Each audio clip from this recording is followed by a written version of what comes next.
Assalamualaikum warahmatullahi wabarakatuh. Bismillahirrahmanirrahim. Alhamdulillahirabbil alamin. Wassalatu wassalamu ala asyrafil mursalin wa ala alihi washabihi ajma'in wa man tabi'ahum bi ihsan ila yaumiddin wa sallim tasliman katsiran wa man tabi'ahum bi ihsan ila yaumiddin ya mujibas sa'ilin adada khalqihi ta'ala wa ridha nafsihi وزنة عرشه ومداد كلماته كما يحب ربنا ويرضى اللهم اغفر لنا ذنبنا كله دقه وجله وأوله وآخره وعلانيته وسره نعوذ برضاك من سخطك وبمعافاتك من عقوبتك ونعوذ بك منك لا نحصي ثناء عليك أنت كما أثنيت على نفسك سبحان ربك رب العزة عما يصفون وسلام على المرسلين والحمد لله رب العالمين. Alhamdulillahirrahmanirrahim. Kekasih Allah yang sedang melanjutkan ibadat i'tikaf di rumah Allah di Masjid As-Salihin Bandar Sri Begawan. Mudah-mudahan kita tergolong hamba-hamba Allah yang saleh. Tujuan manusia hidup adalah menjadi hamba yang saleh. Tak lain dari itu ya, supaya kita menjadi orang yang saleh.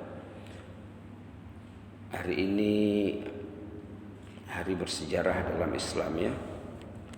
Islam itu banyak dengan sejarah, kaya dengan sejarah, kaya dengan peristiwa-peristiwa yang hebat. Subhanallah. Karena apa? Kita ada Allah, kita ada Al-Quran, kita ada Rasul, kita ada para Rasul dan Anbiya. Jadi sejarah mereka tertera dalam Al-Quran. Dalam Al-Quran ada satu surah khas, surah Al-Isra. Walaupun pembicaraan tentang Isra itu hanya dalam beberapa ayat saja ya, tapi surah itu membawa nama surah Al-Isra, halaman 282. Dan cerita Mi'raj disebut dalam surah An-Najm, wan najmi iza hawa. Peristiwa Isra disebut dalam surah Al-Isra di awal ayat. A'udzubillahi minasyaitonir rajim. Bismillahirrahmanirrahim. Subhanalladzi asra bi'abdihi layla أسرى بعبده ليلا من المسجد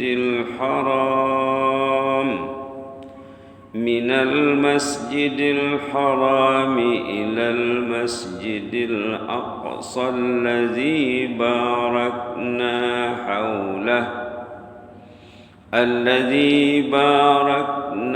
حوله لنريه من آياتنا إنه هو السميع البصير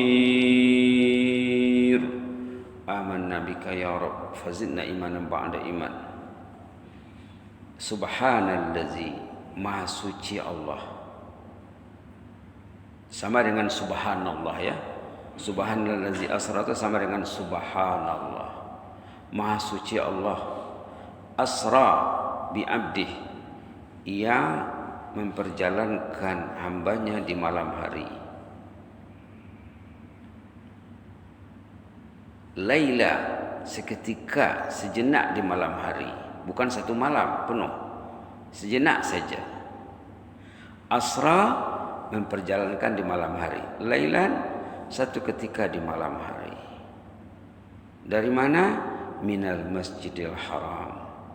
Perjalanannya tercatat dalam Quran dari Masjidil Haram menuju Masjidil Aqsa. Inilah Isra ya. Ini dikatakan Isra. Allazi barakna haulah, yang mana Masjidil Aqsa ini penuh dengan keberkatan. Banyak di sana nabi, banyak rasul, banyak aulia, banyak anbiya di sana. Ardul anbiya, bumi nabi-nabi di sana itu. Allazi barakna haulah, yang diberkati Allah sekelilingnya. Ardul barakah, buminya bumi barakah. Tujuan asasnya apa? Linuriyahu min ayatina. Allah ingin memperlihatkan kepada Rasul tanda-tanda keagungan dan kebesaran Allah. Supaya apa? Supaya keyakinan bertambah, supaya keyakinan meningkat, supaya umat juga memiliki keyakinan yang maksimum sepatutnya ya. Innahu huwas samiul basir. Allah itu maha mendengar lagi maha melihat. Melihat segala-galanya, mendengar segala-galanya. Allah itu maha tahu juga ya.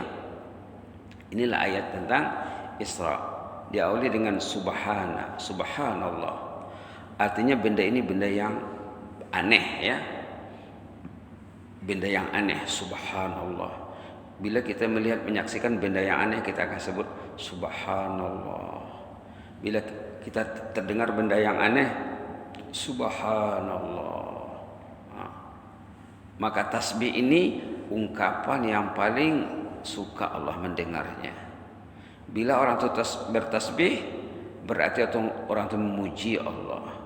Kita dah cakap berulang kali, tasbih itu ada 3 kontennya, ada 3 maknanya.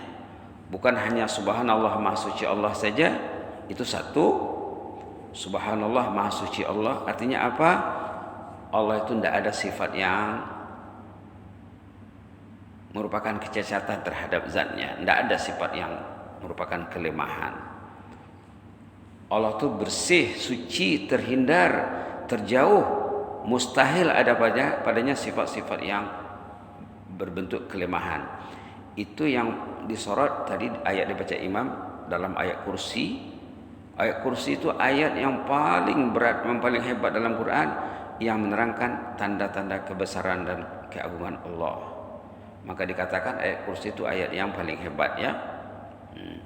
Subhanallah. Subhanallazi, maha suci Allah. Makna pertama maha suci tadi, Allah itu terhindar daripada sifat yang tak baik. Munazzah, tanzih, bersih dan suci daripada an-naqais, daripada sifat-sifat kelemahan dan kekurangan. Makna kedua daripada tasbih itu, bila Allah itu suci dan bersih dari sifat yang tak baik, sifat cacat celah tak ada pada Allah, berarti semua sifat Allah itu baik belaka. Semua sifat Allah itu baik belaka. Artinya Allah itu azim. Allah itu maha besar, maha agung. Itu makna kedua daripada makna tasbih. Bila Allah itu bersih, berarti Allah itu hebat, agung, maha besar. Itu yang diterangkan secara agak panjang ya dalam surah, dalam ayat apa tadi? Ayat kursi. Bila Allah itu bersih daripada sifat yang merupakan kelemahannya, tidak ada sifat yang kecacatan bagi Allah. Subhanallah, Allah itu maha agung. Makna yang ketiga kata ulama, kita kena akur. Kita kena akur. Kita kena dengar panggilannya. Dengar azan. Sahut azan. Allah maha besar, maha agung ini melagau kita datang ke rumahnya. Subhanallah. Tidak mungkin orang beriman tidak menyahut azan kalau iman itu berfungsi di hatinya. Itu maka zaman dulu bila ada orang tak datang solat berjamaah, didatangi ke rumahnya, diaga ke rumahnya, ditanya apa masalahnya. Masalahnya masalah iman. Masalahnya masalah iman.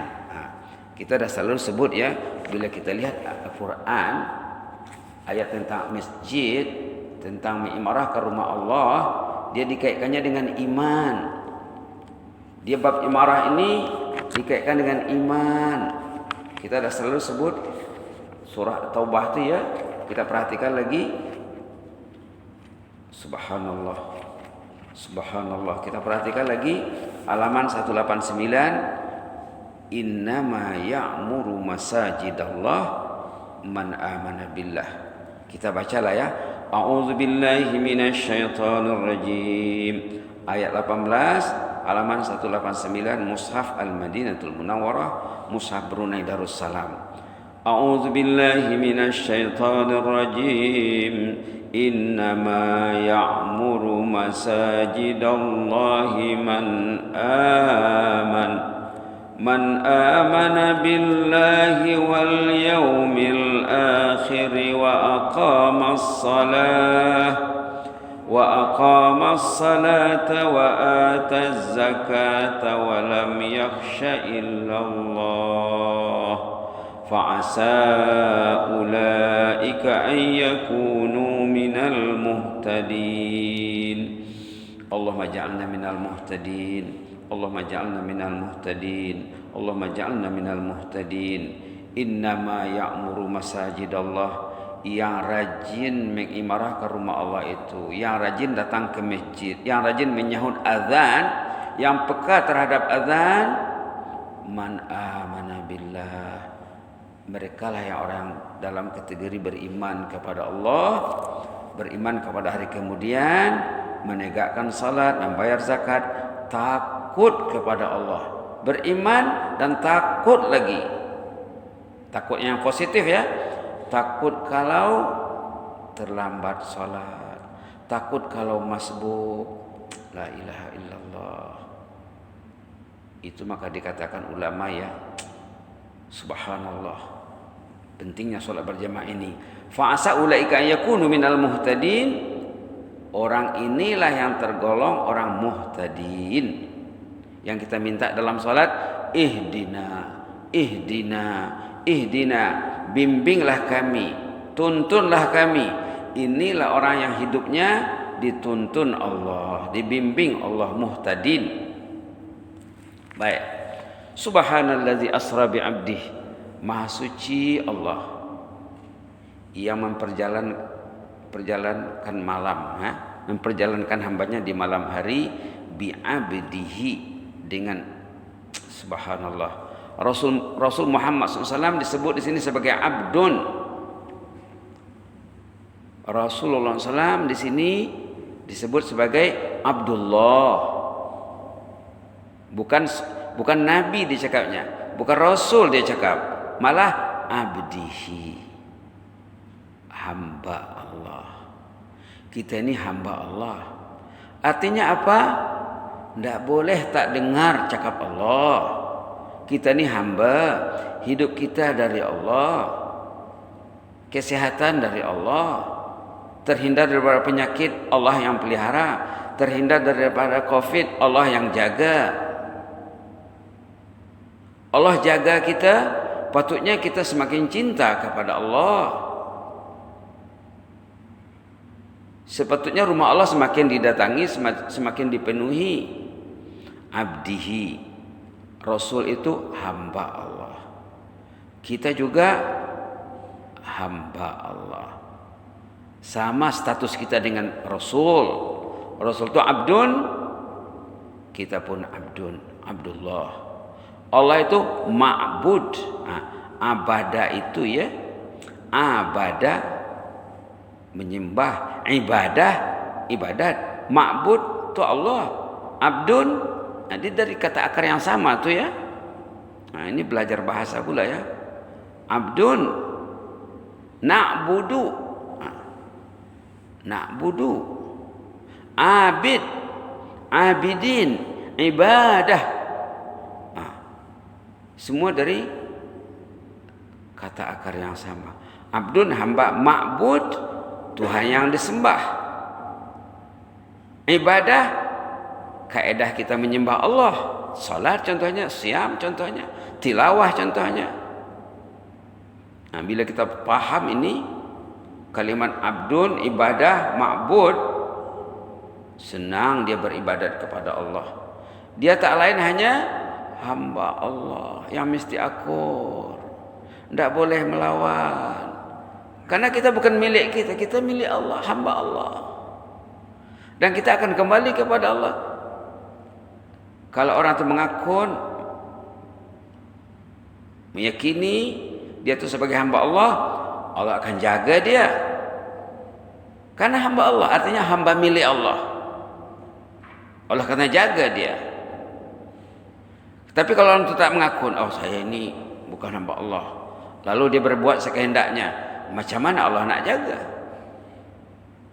Macam mana Allah nak jaga insan yang tidak bangga dengan ubudiyah kehambaannya kepada Allah?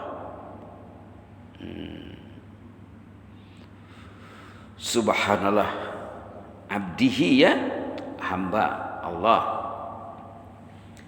memperjalankan hambanya di malam hari. Lailan, peristiwa Isra ini terjadi di malam hari, menunjukkan apa? Hebatnya waktu malam itu, bukan di siang hari, ya.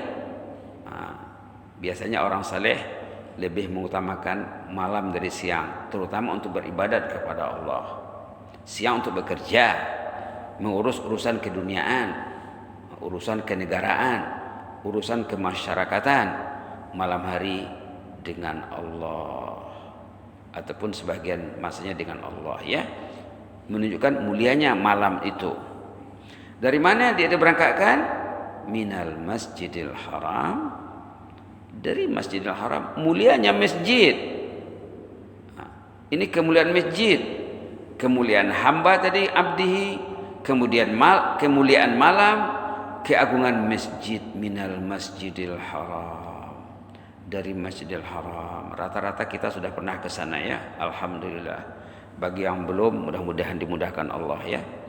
Minal Masjidil Haram, dari Masjidil Haram di Mekah, ilal Masjidil Aqsa, menuju Masjidil Aqsa. Perjalanan darat di malam hari, ya. Yang kalau nak dikira menit, mungkin beberapa menit saja. Aneh tu, ya. Karena apa? Yang bekerja tu Allah. Pendampingnya pula Jibril. Jibril dicipta daripada nur. Nur itu cahaya. Jadi kecepatan perjalanannya kecepatan cahaya. Kecepatan perjalanannya kecepatan cahaya. Nak tahu kecepatan cahaya, tanyalah orang sains, tahu dia tuh. Macam mana matahari yang jauh sana, tak berapa jauhnya dari bumi, tiba-tiba bila terbit sampai terus cahayanya ke bumi. Betapa kecepatan cahaya itu, ya. Subhanallah, subhanallah. Perjalanannya dari Masjidil Haram menuju Masjidil Aqsa, allazi barakna haulah, yang diberkati di sekeliling Masjidil Aqsa ini. Ardul barakah, bumi barakah. Kenapa barakah? Banyak di sana anbiya, banyak di sana rasul, banyak di sana aulia salihin. Subhanallah, Allah memilih tanah-tanah suci di sana, tanah-tanah yang hebat. Tujuannya apa? Linuriyahu min ayatina, untuk diperlihatkan kepada Nabi itu sebahagian daripada tanda-tanda keagungan dan kebesaran Allah. Itu adalah peristiwa Isra Mi'raj itu, ya. Kita tidak mau menceritakannya satu persatu. Mungkin di lain masa, ataupun kita boleh ikuti dalam acara-acara lain, ya, di peristiwa-peristiwa Isra Mi'raj.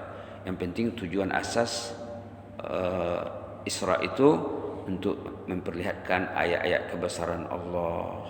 Banyak kejadian-kejadian yang disaksikan oleh Rasulullah dalam hadis dalam perjalanan Isra, demikian juga Mi'raj. Tapi ayat ini untuk Isra saja, ya. Untuk diperlihatkan tanda-tanda kebesarannya. Subhanallah. Apa tujuannya? Supaya iman bertambah. Maka bila kita baca Quran, dalam Quran ini ada banyak imbauan tentang tanda-tanda kebesaran Allah agar iman kita bertambah. Kita lihat satu ayat contohnya yang menggesa kita memikirkan tanda keagungan Allah. Kita lihat satu ayat dalam suratul Baqarah. Bismillahirrahmanirrahim. Juz 2. Bismillahirrahmanirrahim. Halaman 25. Contohnya, ya, di sini agak detail sikit lah. Ayat 164 di atas. Ayat 164, inna fi khalqis samawati wal ardh. أعوذ بالله من الشيطان الرجيم إن في خلق السماوات والأرض واختلاف الليل والنهار والفلك التي تجري في البحر بما ينفع الناس وما أنزل الله من السماء من ماء فأحيا به الأرض بعد موتها وبث فيها من كل دابة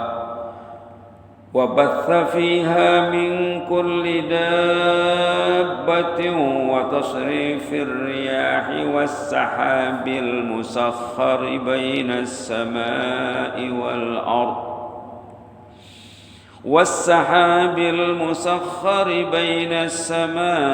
والأرض لآيات لقوم يعقلون اللهم اجعلنا ممن يعقل يا رب اللهم اجعلنا ممن يعقل يا رب ayat ini dalam surah Isra tadi min ayatina.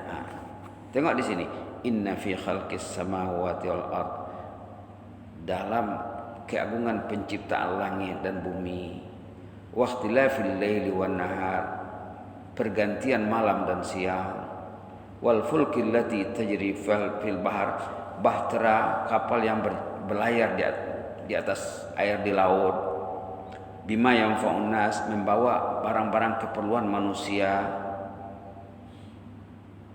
wa ma anzalallahu minas sama mimma, dan air hujan yang diturunkan dari langit. Berapa sudah kejadian langit, kejadian bumi, pergantian malam dan siang, bahtera yang berlayar di laut membawa barang-barang keperluan manusia. Dari mana dibawanya? Dari Singapura, dari Hong Kong, dari mana? Dari Jepun, datang ke Brunei. Yang dibawanya apa? Dibawanya kereta, dibawanya pakaian, dibawanya segala keperluan orang Brunei, dibawanya alat elektronik. Nah, dibawanya semua ya. Dibawanya obat-obatan, dibawanya beras, dibawanya semua. Kebanyakannya melalui laut. Selain melalui udara ya. Nah, subhanallah. Air hujan yang diturunkan, lalu dengan hujan tadi hiduplah bumi yang tadinya gersang menjadi subur.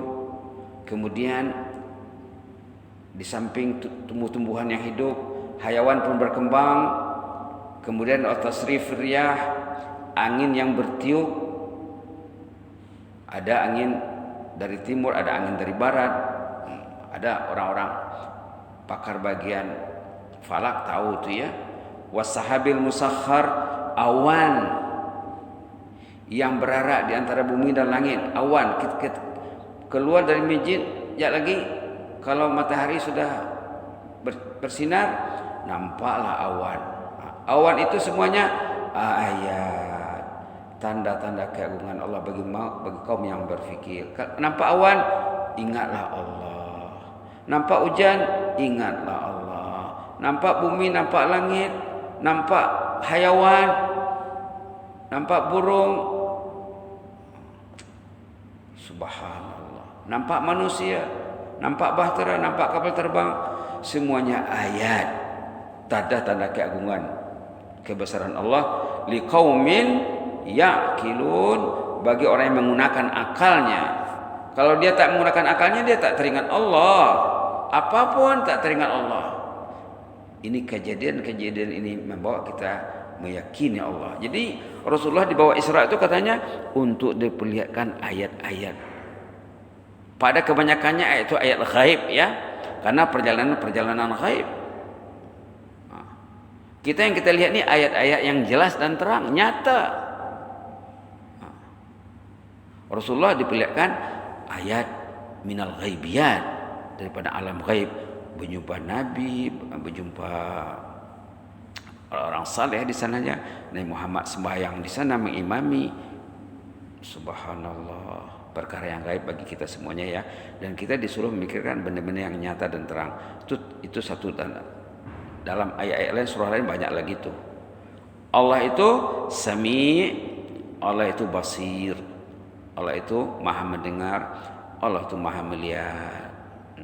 Kemudian kalau kita kaitkan dengan tema sambutan tahun ini ya, tema sambutan Isra Mi'raj tahun ini, as-salat ataupun sembahyang, apa katanya, teras kecemerlangan. Kenapa dikaitkan dengan salat? Karena hasil perjalanan Isra Mi'raj itu Rasulullah membawa salat. Hasilnya salat. Untuk siapa? Untuk kita ini, untuk umat. As-salat ataupun sembahyang teras kecemerlangan. Nak cemerlang, salatlah. Nak cemerlang salatnya di masjidlah. Subhanallah, senang saja ya. Nak cemerlang salatnya, perbaikilah salat. Kecemerlangan orang itu ukur menurut salatnya. Di mana dia salat, bila dia salat, macam mana kualiti salatnya. Itu orang tidak tahu. Nah, yang tahu dirinya sendiri. Macam mana kualiti salatnya. Maka di zaman Rasulullah SAW dulu, ada kalanya Rasulullah pergi ke masjid, tengok orang salat itu tak betul, disuruhnya orang itu salat. Salli fa innaka lam tusalli, katanya. Kamu salat lagi.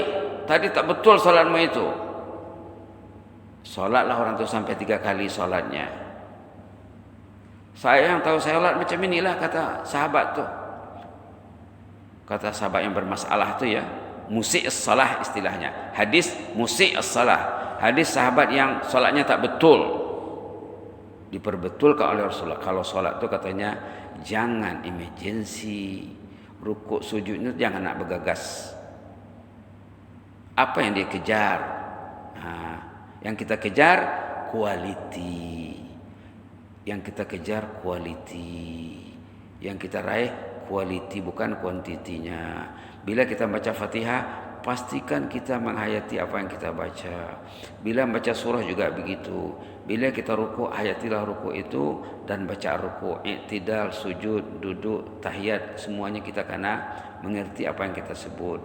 Barulah tadi asas kecemerlangan bila solatnya cemerlang. Kalau solatnya lemah, individu itu akan lemah. Subhanallah. Maka dalam hadis dikatakan as-salah imaduddin. Salat itu tiang. Tiang ya. Subhanallah. Subhanallah. Teras ya. Kalau dalam apa itu teras ya? Sembahyang teras kecemerlangan. Kecemerlangan itu kalau bahasa Qur'annya tidak ada yang menandingi kalimat as-salah, kesalehan. Karena manusia yang cemerlang dalam Al-Quran as-salih. Manusia yang cemerlang dalam Al-Quran rajulun au mu'minun salih. Jadi artinya apa? Salat itu basic kepada kesalehan kita ini. Segala gerak-geriknya ditentukan dengan salat. Maka salat itulah yang menentukan segala-galanya. Salat itu juga kunci. Maka wajarlah kita ya senantiasa mengkoreksi, menilai, memuhasabah salat kita ini. Wajarlah kita ini, patutlah kita ini selalu mengkoreksi salat, memeriksa salat. Macam mana salat farduku, macam mana salat sunatku, qabliyah ba'diyah, macam mana salat duha saya, macam mana salat tahajud saya. Subhanallah. Jadi sembahyang teras kecemerlangan tu merangkumi bukan solat fardu saja ya. Bukan solat fardu saja, solat sunat juga. Karena ayat solat yang pertama dalam Quran dalam awal Baqarah tu alladzina yuqimunas salata. Kita lihat di awal alif lam mim sana ya.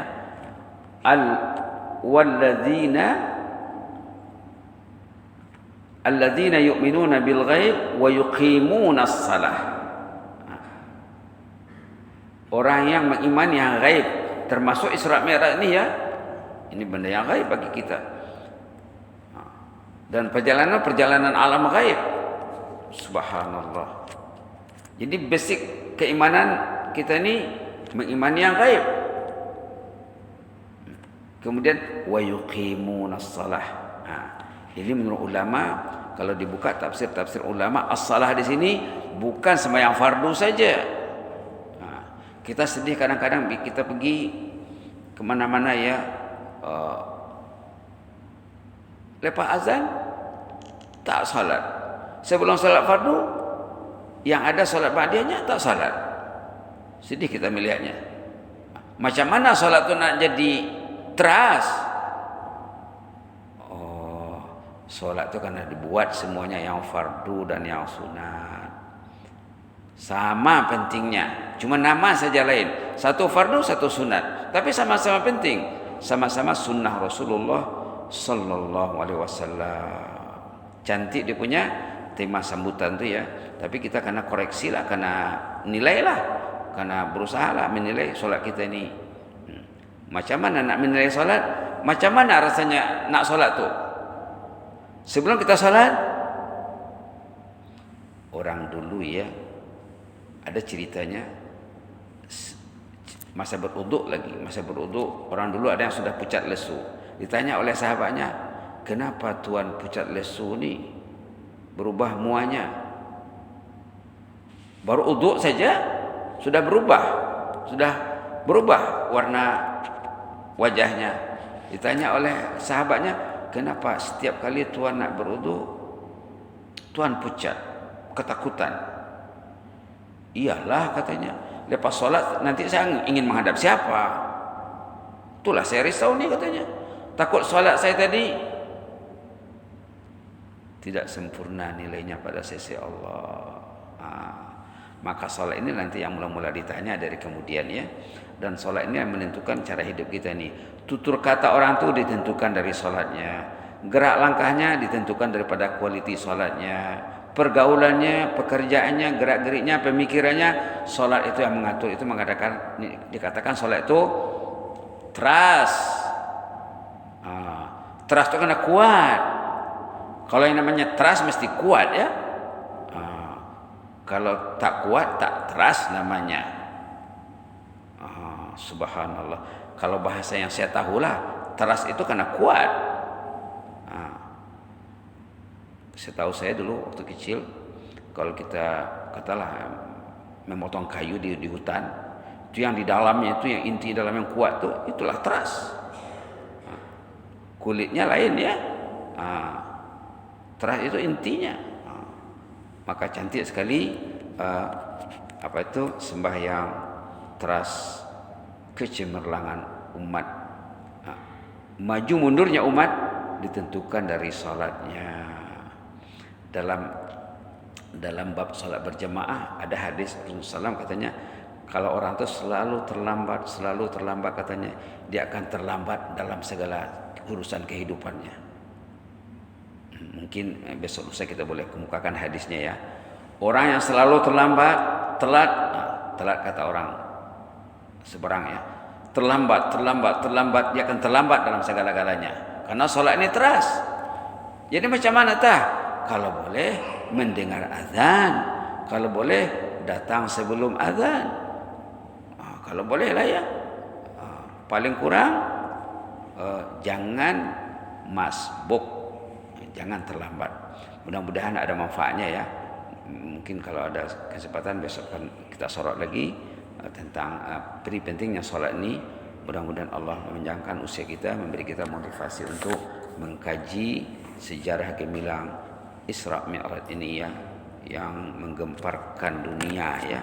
Macam mana Rasulullah itu berjalan dalam masa singkat membuat benda yang banyak. Itu yang dikatakan barakah tu. Barakah dalam masa yang pendek benda yang banyak dibuatnya. Itu barakah. Barakah al-kathratu wan nama katanya. Banyak dan berkembang. Kalau masa kita tu barakah, kita boleh buat banyak. Dia mungkin sembahyang tahajud, dia istighfar di waktu sahur, dia sembahyang sunat qabliyah, dia sembahyang berjamaah, dia duduk dalam majlis ilmu, dia baca Quran, dia berzikir, dia tunggu duha dan lain-lain sebagainya. Itu yang katakan barakah tu. Dalam masa singkat orang tu boleh buat benda yang banyak. yang berkualiti. Jadi Rasulullah dalam hanya mungkin beberapa menit saja ya, katanya tempat yang dia duduk di Mekah tuh kan, bila kita duduk tempat duduk ada panas, masih panas juga tempat duduknya. Rasulullah ada balik daripada Isra Mi'raj dah. Coba bayangkan, tadi dia duduk di satu tempat. Bila kita duduk di rumah, tempat duduk kita tuh kan panas tuh, badan kita panas kan. Nah, tempat duduknya masih panas, sudah balik dari perjalanan Isra Mi'raj. Subhanallah, anehnya ya. Itulah dia Allah yang Maha Kuasa, Allah yang Maha Hebat, yang banyak disorot dalam ayat kursi tadi ya, tentang kebesaran Allah. Wa wal aliyul azim, Allah itu Maha Tinggi, Allah itu Maha Agung. Jadi boleh berbuat segala-galanya, memperlihatkan kekuasaannya kepada kita ini supaya kita mengimani hal yang gaib. Karena percaya kepada hal gaib ini basic dalam Islam. Amin ya rabbal alamin. Allahumma zidna wa la tanqusna wa akrimna wa la tuhinna wa a'tina wa la tahrimna wa athirna wa la tu'sir alaina wa adina wa rada'na ya karim. Allahumma hafazna, اللهم احفظ سلطاننا وإيانا، اللهم احفظ سلطاننا وإيانا والمسلمين، اللهم احفظ سلطاننا وإيانا والمسلمين بما حفظت به عبادك الصالحين، بما حفظت به أولياءك المتقين يا مجيب السائلين، واحفظنا بحفظك الجميل، فالله خير حافظا وهو أرحم الراحمين، فالله خير حافظا وهو أرحم الراحمين، واحفظنا في الدنيا والآخرة، اللهم احفظنا حيا وميتا، اللهم احفظنا الأحياء والأموات منا يا مجيب السائلين، يا حي يا قيوم، اكتب لنا كل الخير، اكتب لنا كل الخير، اللهم اكتب لنا كل الخير بيدك الخير، إنك على كل شيء قدير، إنك نعم المولى ونعم النصير، نسألك من الخير كله عاجله وآجله ما علمنا منه وما لم نعلم، ونعوذ بك من الشر كله عاجله وآجله ما علمنا منه وما لم نعلم، يا حي يا قيوم برحمتك نستغيث، أصلح لنا شأننا كله ولا تكلنا إلى أنفسنا طرفة عين، ومن تك السيئات يومئذ فقد رحمته وذلك هو الفوز العظيم، وصلى الله على محمد وعلى آله وصحبه وبارك وسلم، سبحان ربك رب العزة عما يصفون وسلام على المرسلين والحمد لله رب العالمين. آمين آمين. تقبل الله منا ومنكم.